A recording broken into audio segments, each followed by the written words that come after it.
Hello दोस्तों, नमस्कार। स्वागत है आप सभी का फिर से एक नए वीडियो में। साथ ही यदि आप आरआरबी, ग्रुप डी, एसएससी या किसी अन्य कॉम्पिटिटिव एग्जाम की तैयारी कर रहे हैं तो यह वीडियो आपके लिए बहुत ही इंपॉर्टेंट है, क्योंकि दोस्तों आज के इस वीडियो में हम पॉलिटी के 30 ऐसे प्रश्न लेके आए हैं जो कि लगभग सभी कॉम्पिटिटिव एग्जाम में पूछे जाते हैं। तो साथ ही वीडियो को लास्ट तक जरूर देखें और आप कितने प्रश्न का सही जवाब देते हैं आप हमें कमेंट बॉक्स में जरूर बताएं। तो चलिए आज के इस शानदार सेशन को स्टार्ट करते हैं। ये रहा आज का पहला सवाल। भारतीय संविधान को कब लागू किया गया था? आपका ऑप्शन है, ऑप्शन ए 26 जनवरी 1949 को, ऑप्शन बी 26 जनवरी 1950 को, ऑप्शन सी 15 अगस्त 1947 को, ऑप्शन डी 2 अक्टूबर 1950 को। तो दोस्तों इस प्रश्न का सही जवाब हो जाएगा ऑप्शन नंबर बी 26 जनवरी 1950 को भारतीय संविधान लागू किया गया था। और दोस्तों 15 अगस्त 1947 को तो हमारा देश आजाद हुआ था, जिसे हम स्वतंत्रता दिवस के रूप में मनाते हैं। बढ़ते हैं अगले प्रश्न की तरफ। आपका अगला प्रश्न है, उससे पहले दोस्तों कुछ फैक्ट जान लेते हैं। जैसे कि संविधान सभा द्वारा 26 नवंबर 1949 को संविधान अपनाया गया था और 26 जनवरी 1950 को लागू किया गया था। यानी कि दोस्तों जो हमारा संविधान बन के तैयार हुआ था उसे संविधान सभा द्वारा 26 नवंबर 1949 को अपना लिया गया था और उसे लागू किया गया था 26 जनवरी 1950 ईस्वी को। आपको याद रखना है। बढ़ते हैं अगले प्रश्न की तरफ। आपका अगला प्रश्न है, भारतीय संविधान को तैयार करने में कुल कितने दिन लगे थे? आपका ऑप्शन है, ऑप्शन ए 2 वर्ष 11 माह 18 दिन, ऑप्शन बी 3 वर्ष 6 माह 5 दिन, ऑप्शन सी 2 वर्ष 6 माह 20 दिन, ऑप्शन डी 3 वर्ष 11 माह 25 दिन। तो साथ ही इस प्रश्न का सही जवाब हो जाएगा ऑप्शन नंबर ए 2 वर्ष 11 माह 18 दिन में भारतीय संविधान बन के तैयार हुआ था। दोस्तों संविधान निर्माण 9 दिसंबर 1946 से लेकर 26 नवंबर 1949 तक चला था। बढ़ते हैं अगले प्रश्न की तरफ। आपका अगला प्रश्न है, संविधान सभा के अस्थायी अध्यक्ष कौन थे? आपका ऑप्शन है, option A doctor Rajendra Prasad, option B Pandit Jawaharlal Nehru, option C B R. Ambedkar, option D Sardar Vallabh Bhai Patel. तो साथ ही इस प्रश्न का सही जवाब हो जाएगा option number A doctor Rajendra Prasad, जो कि संविधान सभा के अस्थायी अध्यक्ष थे। बढ़ते हैं अगले प्रश्न की तरफ। आपका अगला प्रश्न है, संविधान सभा के प्रारंभिक अस्थायी अध्यक्ष कौन थे? आपका ऑप्शन है, option A Pandit Jawaharlal Nehru, option B doctor Bhimrao Ambedkar, option C doctor Sachchidananda Sinha, option D Sardar Vallabh Bhai Patel. तो साथ ही इस प्रश्न का सही जवाब हो जाएगा option number C doctor Sachchidananda Sinha, जो कि संविधान सभा के प्रारंभिक अस्थायी अध्यक्ष थे। और अस्थायी अध्यक्ष डॉक्टर राजेंद्र प्रसाद थे और अस्थायी अध्यक्ष सच्चिदानंद सिन्हा थे। आपको याद रखना है। बढ़ते हैं अगले प्रश्न की तरफ। आपका अगला प्रश्न है, भारतीय संविधान के जनक किसे कहा जाता है? आपका ऑप्शन है, ऑप्शन ए पंडित जवाहरलाल नेहरू को, option B doctor Bhimrao Ambedkar को, ऑप्शन सी महात्मा गांधी को, ऑप्शन डी सरदार वल्लभ भाई पटेल को। तो साथ ही इस प्रश्न का सही जवाब हो जाएगा option number B doctor Bhimrao Ambedkar को, जिसे भारतीय संविधान का जनक कहा जाता है। दोस्तों डॉक्टर भीमराव अम्बेडकर जो है ये संविधान मसौदा समिति के अध्यक्ष थे, इसलिए इन्हें संविधान का जनक कहा गया। बढ़ते हैं अगले प्रश्न की तरफ। आपका अगला प्रश्न है, प्रारंभ में संविधान सभा में कुल कितने सदस्य थे?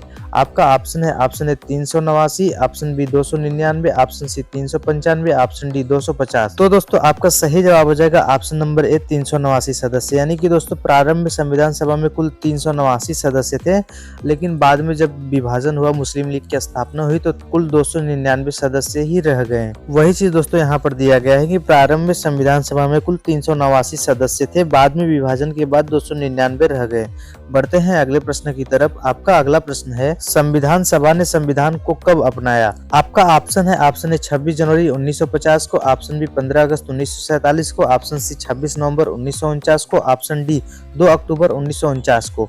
तो साथ ही कुछ देर पहले हमने आपको बताया था कि भारतीय संविधान को कब अपनाया गया था, तो आपका सही जवाब हो जाएगा ऑप्शन नंबर सी 26 नवंबर 1949 को भारतीय संविधान को अपनाया गया था। बढ़ते हैं अगले प्रश्न की तरफ। आपका अगला प्रश्न है, भारतीय संविधान की प्रस्तावना का विचार कहाँ से लिया गया है?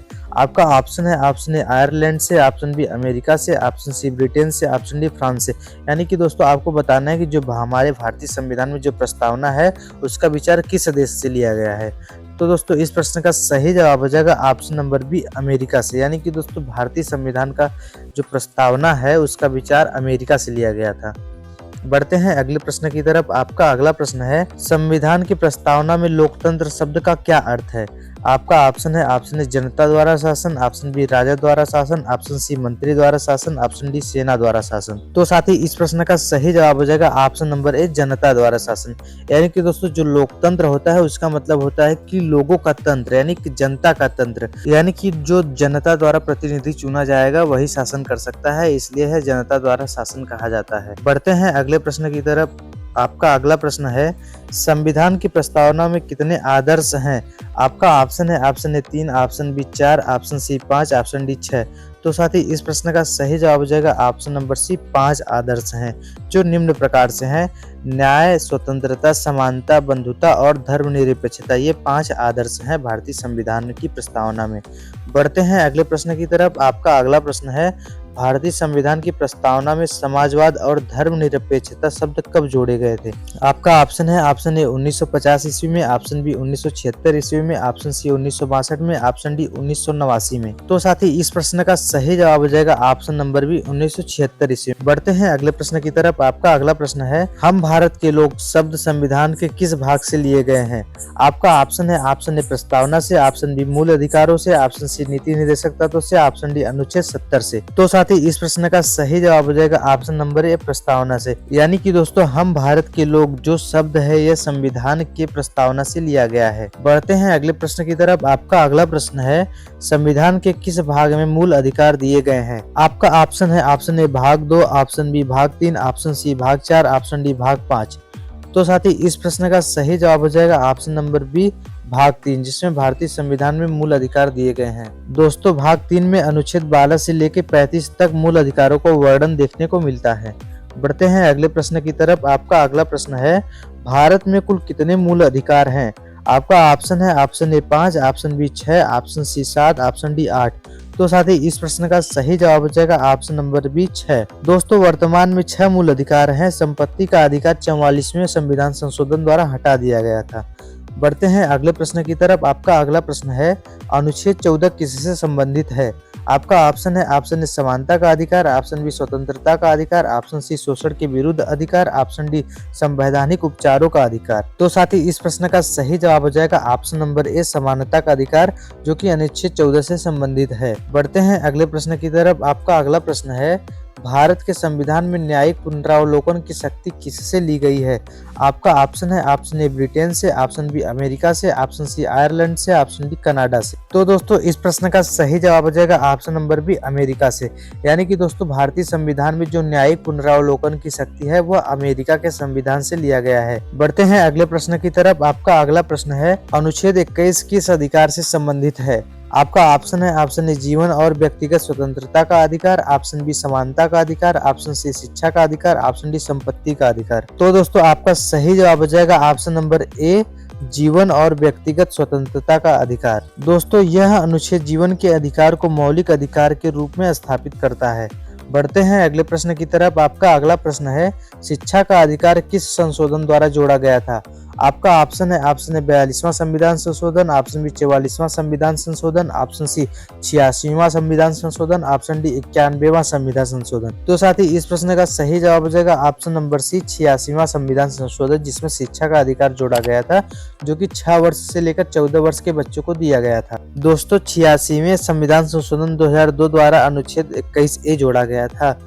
बढ़ते हैं अगले प्रश्न की तरफ। आपका अगला प्रश्न है शिक्षा का अधिकार किस आयु वर्ग के बच्चों को दिया गया है? आपका ऑप्शन है ऑप्शन ए 3 वर्ष से 10 वर्ष, ऑप्शन बी 6 वर्ष से 14 वर्ष, ऑप्शन सी 8 वर्ष से 16 वर्ष, ऑप्शन डी 10 वर्ष से 18 वर्ष। तो साथ ही इस प्रश्न का सही जवाब हो जाएगा आपका ऑप्शन बी 6 वर्ष से 14 वर्ष के बच्चों को दिया गया है। बढ़ते हैं अगले प्रश्न की तरफ। आपका अगला प्रश्न है संविधान में नीति निर्देशक तत्व किस भाग में है? आपका ऑप्शन है ऑप्शन ए भाग 4, ऑप्शन बी भाग 3, ऑप्शन सी भाग 2, ऑप्शन डी भाग 5। तो साथ ही इस प्रश्न का सही जवाब हो जाएगा ऑप्शन नंबर ए भाग 4 में। दोस्तों नीति निर्देशक तत्व जो है वह अनुच्छेद 36 से लेकर 51 तक में दिया गया है, जो कि भाग 4 में है। बढ़ते हैं अगले प्रश्न की तरफ। आपका अगला प्रश्न है नीति निर्देशक तत्व का स्रोत किस देश से लिया गया है? आपका ऑप्शन है ऑप्शन ए ब्रिटेन से, ऑप्शन बी अमेरिका से, ऑप्शन सी आयरलैंड से, ऑप्शन डी रूस से। तो साथ ही इस प्रश्न का सही जवाब हो जाएगा ऑप्शन नंबर सी आयरलैंड से। दोस्तों नीति निर्देशक तत्व का विचार आयरलैंड के संविधान से लिया गया है। बढ़ते हैं अगले प्रश्न की तरफ। आपका अगला प्रश्न है अनुच्छेद 51A किससे संबंधित है? आपका ऑप्शन है ऑप्शन ए मौलिक कर्तव्यों से, ऑप्शन बी मौलिक अधिकारों से, ऑप्शन सी नीति निर्देशक तत्वों से, ऑप्शन डी नागरिकता से। तो साथ ही इस प्रश्न का सही जवाब हो जाएगा ऑप्शन नंबर ए मौलिक कर्तव्यों से। दोस्तों मौलिक कर्तव्य 42वें संविधान संशोधन सन 1976 ईस्वी में जोड़ा गया था। बढ़ते हैं अगले प्रश्न की तरफ। आपका अगला प्रश्न है वर्तमान में भारत में मौलिक कर्तव्यों की संख्या कितनी है। आपका ऑप्शन है option A 10, option B 11, option C 12, option D 9। तो साथ ही इस प्रश्न का सही जवाब हो जाएगा ऑप्शन नंबर बी 11। दोस्तों मूल रूप से 10 कर्तव्य थे। 11वां कर्तव्य 86वें संविधान संशोधन सन 2002 में जोड़ा गया था।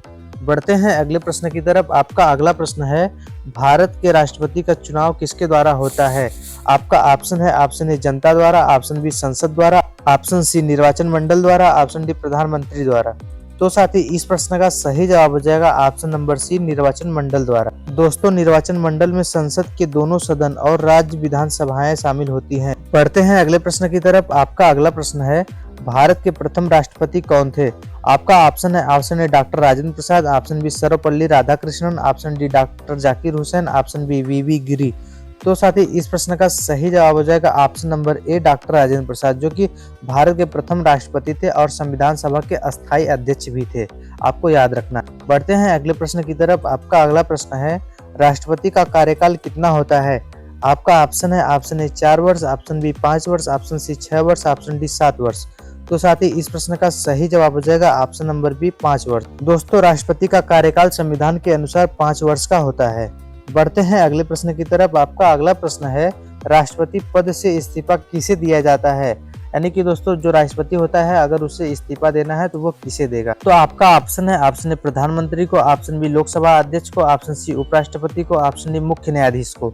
तो साथ ही इस प्रश्न का सही जवाब हो जाएगा ऑप्शन नंबर सी उपराष्ट्रपति। भारत के प्रधानमंत्री की नियुक्ति कौन करता है। आपका ऑप्शन है ऑप्शन ए लोकसभा अध्यक्ष, ऑप्शन बी राष्ट्रपति, option C supreme court, option D उपराष्ट्रपति। तो साथ ही इस प्रश्न का सही जवाब हो जाएगा ऑप्शन नंबर बी राष्ट्रपति। दोस्तों राष्ट्रपति प्रधानमंत्री की नियुक्ति संविधान के अनुच्छेद 75 के अंतर्गत करता है। आपको याद रखना है। बढ़ते हैं अगले प्रश्न की तरफ। आपका अगला प्रश्न है भारत के प्रथम प्रधानमंत्री कौन थे। आपका ऑप्शन है ऑप्शन ए Sardar Vallabh Bhai Patel, option B Pandit Jawaharlal Nehru, option C doctor Rajendra Prasad, option D Lal Bahadur Shastri. तो साथ ही इस प्रश्न का सही जवाब हो जाएगा option number B Pandit Jawaharlal Nehru, जो कि भारत के प्रथम प्रधानमंत्री थे। दोस्तों पंडित जवाहरलाल नेहरू को 15 अगस्त 1947 को भारत के पहले प्रधानमंत्री के रूप में चुना गया था। बढ़ते हैं अगले प्रश्न की तरफ। आपका अगला प्रश्न है संसद के कितने सदन होते हैं। आपका ऑप्शन है option A 1, option B 2, option C 3, option D 4। तो साथ ही इस प्रश्न का सही जवाब हो जाएगा ऑप्शन नंबर बी 2 सदन। यानी कि दोस्तों संसद के 2 सदन होते हैं, निम्न सदन और उच्च सदन। वही चीज दोस्तों यहाँ पर दिया गया है कि संसद में लोकसभा यानी कि निचला सदन और राज्यसभा यानी कि उच्च सदन 2 सदन होते हैं। बढ़ते हैं अगले प्रश्न की तरफ। आपका अगला प्रश्न है जो कि आपके लिए होमवर्क है। आपको इस प्रश्न का जवाब कमेंट बॉक्स में बताना है। तो आपका प्रश्न है संविधान में हमारे राष्ट्र का उल्लेख किन किन नामों से किया गया है। आपका ऑप्शन है ऑप्शन ए भारत तथा इंडिया, ऑप्शन बी केवल भारत, ऑप्शन सी हिंदुस्तान तथा India, option D Bharat Hindustan तथा इंडिया। तो साथ ही इस प्रश्न का सही जवाब क्या होगा आप हमें कमेंट बॉक्स में जरूर बताएं।